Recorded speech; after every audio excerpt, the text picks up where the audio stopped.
Let's make a sticker today. I'm so excited. Okay, so I learned that you can make your own stickers at home, and this is super exciting to me. And of course, we need to make one of the happy little pup. I am using watercolor for this. Right now I am wetting the watercolor paper. Watercolor paper is a little thicker, more durable. If you were to use watercolors on normal paper, it won't be able to handle the moisture and you'll get a lot of the paper starting to work up and it won't be a very nice painting at the end. So I'm going for wet on wet style here, so that's why I am wetting the general shape of the happy little pup. And now I'm going in with wet paint, and it tends to give it a little bit maybe softer look. Everything's gonna blend in really nice.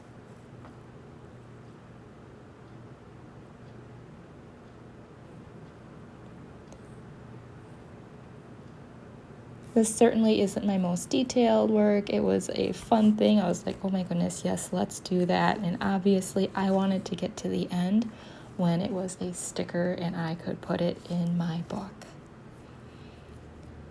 Welcome also if you are new here. It's nice to see you, and welcome back if you've been here before, and thank you so much. A little transparency, I am very self-conscious about my freehand work. I feel like I never get the proportions quite right, and you'll see this doesn't quite look how the happy little pup is posed, but you get the essence of the happy little pup.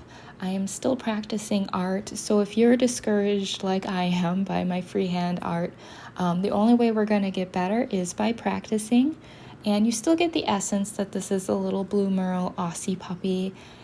And the important thing is that you are having fun and you are creating.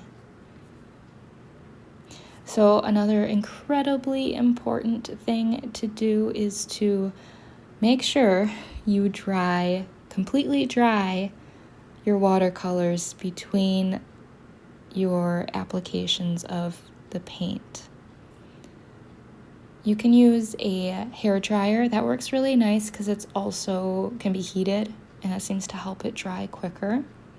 I was not near an outlet where I was creating this, so I remembered I have this really awesome fan. I mainly use it for camping.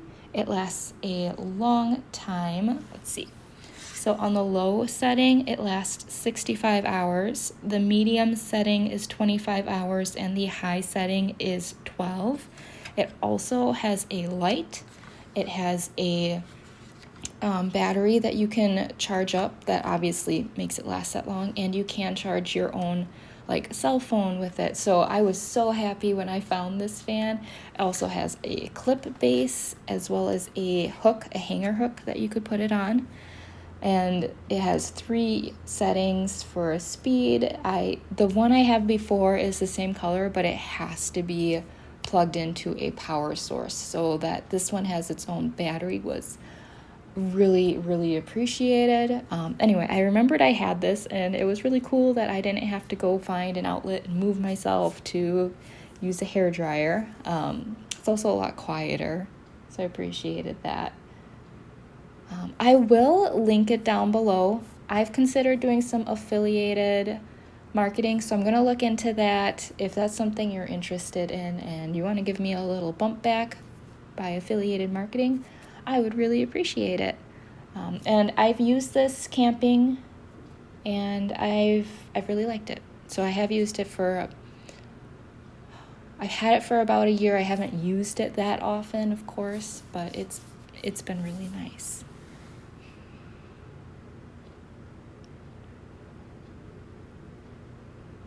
So I'm doing a voiceover on this video, and it has a box that says recording, and then I can stop, and it's right over like half of the video, so it's hard to see exactly what is going on.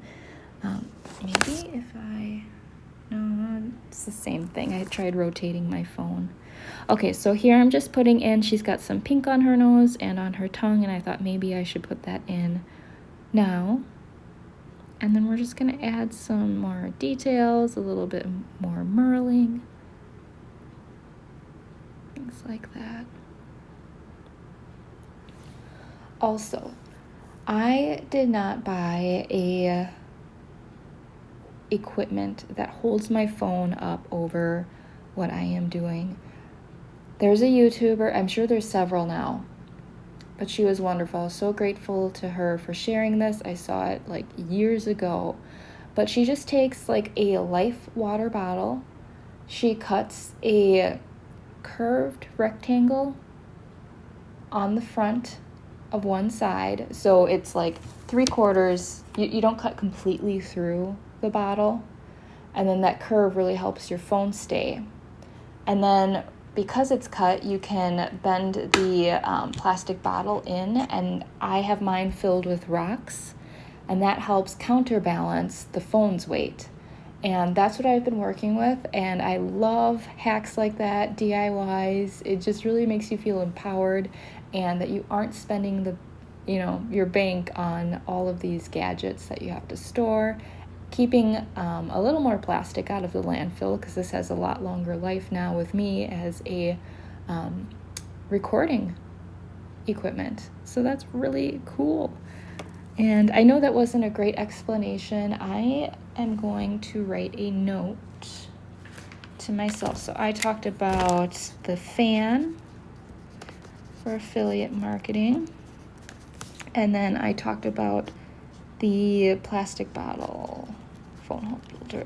I'm gonna try and find her so that you guys can see how she does, how she makes it. She explained it very well.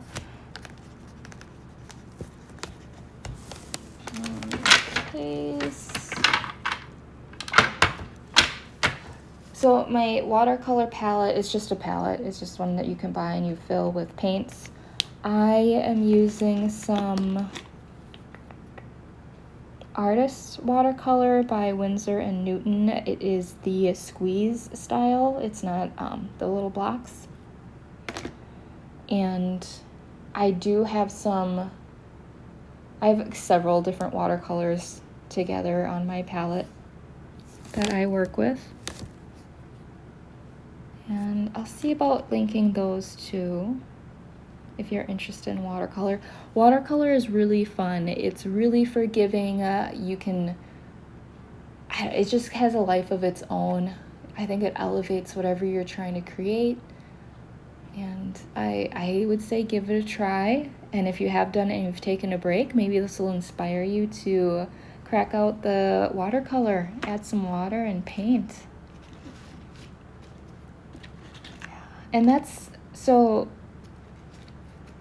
when I was thinking about starting YouTube, there were a lot of good messages out there about how you have to value yourself and promote yourself, and it's okay that it's not perfect. Just do it. Just start. So I kind of want that to be a message on this channel also, is that I'm very well aware that my artwork is not the best. It has so much room for improvement. However, it brings me joy. It may inspire someone else that's like, oh my goodness, I guess my art isn't that bad.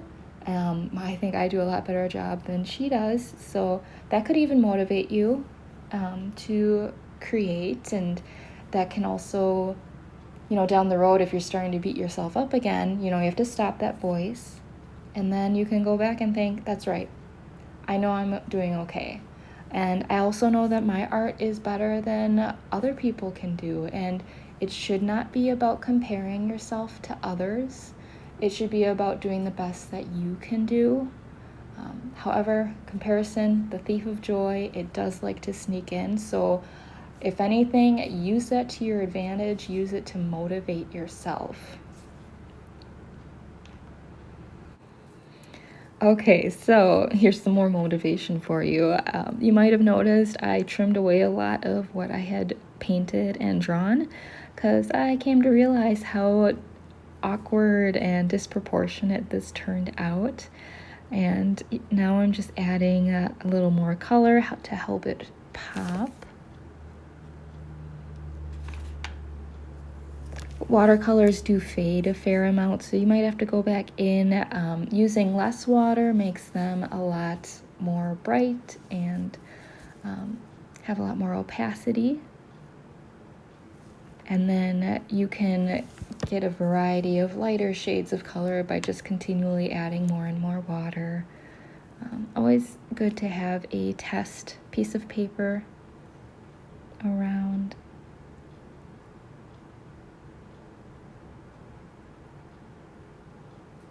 I really enjoy, I used the Micron 01 Pigma pen in black, and I really enjoy how using those fine tipped pens really elevates and brings to life your artwork. It's probably a little bit of too much of a crutch, not sure, but it's kind of the favorite part of the process because it's like, okay, now it's put together.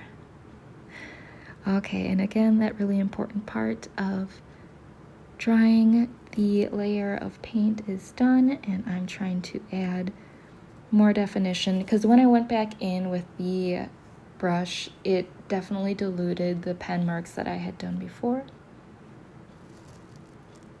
You might have noticed too, I didn't let the layers dry enough, so some of the pink that I put on the tongue, it bled over into the fur.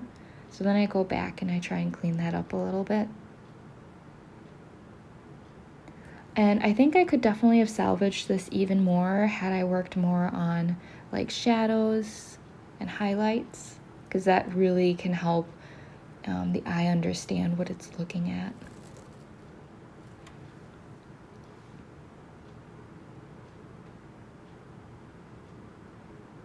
Okay, now I'm gonna go and cut a little bit more off.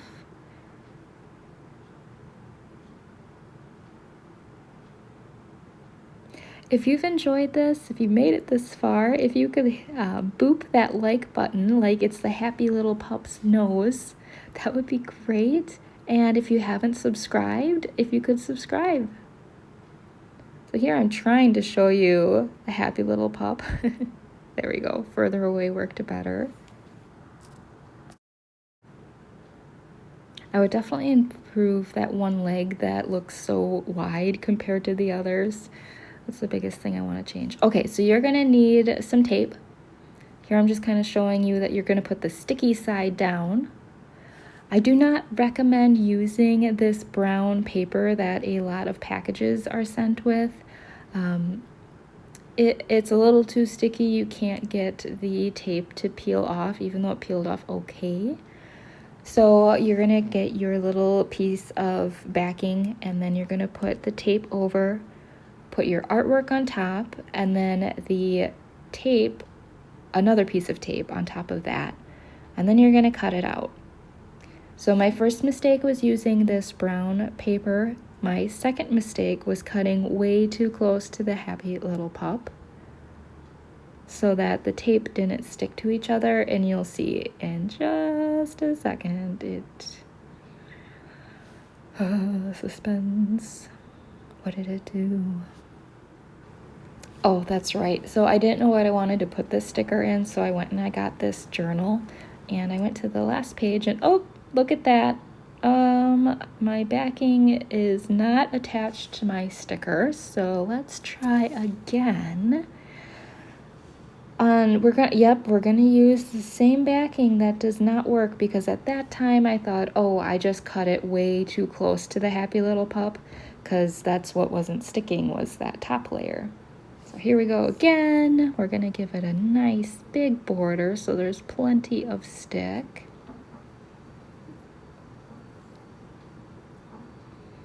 And then we're going to struggle. Here I am already excited. We're gonna put the sticker in, and it's like, no, I can't get it. Like, it didn't stick that much to the brown paper. And thankfully I was looking at some shorts on how to do this, and they use parchment paper, and I happen to have some because I've been baking bread, which has been really rewarding, and I eventually just go get the parchment paper. Here I am questioning my life decisions on why I tried using this backing. I even grabbed the scissors and try and score the back of the sticker. Like a lot of stickers, you fold the sticker in half and then that makes the sides kind of peek. So you open it. I will have, if they don't have that, I will just in general struggle to get stickers off of their backing. So I was like, oh, just a typical struggle for me. Instead of giving up and moving on.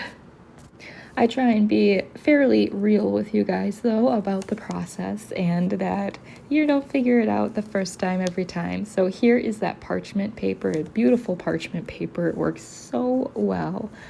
I put the tape down, I put the happy little pup sticker on and then tape over that. And look at that. It's like a sticker and the whole back is sticky. I was like, oh my gosh. It was very exciting. So I definitely recommend making your own sticker. Be a great gift for friends. And I hope that this inspired you. You had some fun. I hope it was entertaining. And have a great day. Bye.